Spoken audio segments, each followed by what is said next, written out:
what I want to ask you is how, look, I'm pretty much a bold person, but in the face of you were one of the most loved comedians.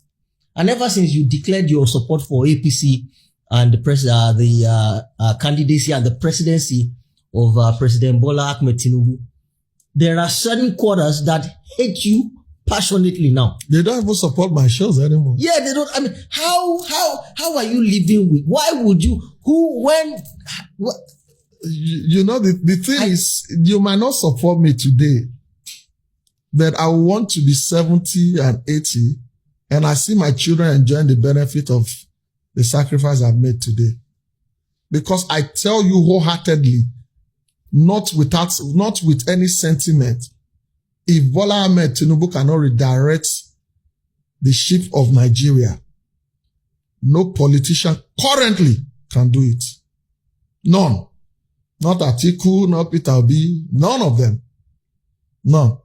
Not with what I know about all of them. You know, somebody was talking with me one day. I know that this one is going to come with another backlash, but let's say it. Somebody was talking with me one day and you said you're not supporting somebody. And I said, wait, if you heard that a governor once had a governor's aide, once had about 200 million naira cash in his car, that the governor said he should go and deliver it somewhere. And then the governor claimed that it was for contract. And they caught the person. That would you still support that kind of governor? The person said, now the people that whether they ruin this country, they'll be that. Why will I support such a person? And I said that person is Peter Obi. Google it.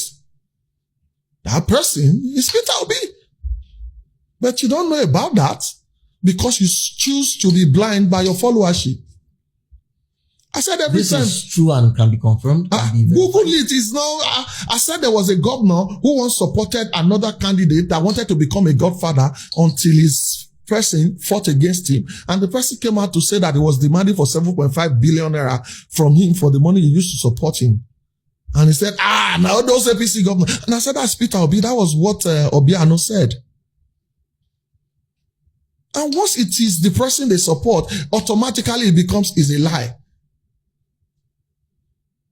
But when it is another person, it is the truth. It doesn't work that way. The truth is not selective.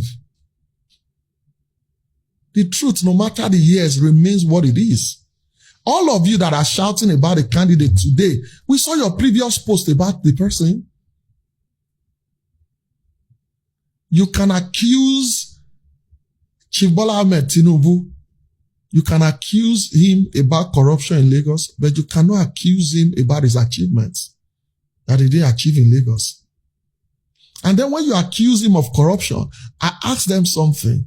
Who is the most prosecuted politician in Nigeria? It's Chief Bola Ahmed Tinubu. One of his famous pictures was when he was sitting in the dock for a CCB trial hearing. Code of Conduct Bureau, and it was in the dock like this. You could search that picture, and they didn't find anything on him to nail him. Obasanjo tried, Jonathan tried. Come on, man. So are you can have your sentiments. So I don't say don't have your sentiments. If you have your facts that you want to state, I don't say don't bring it out.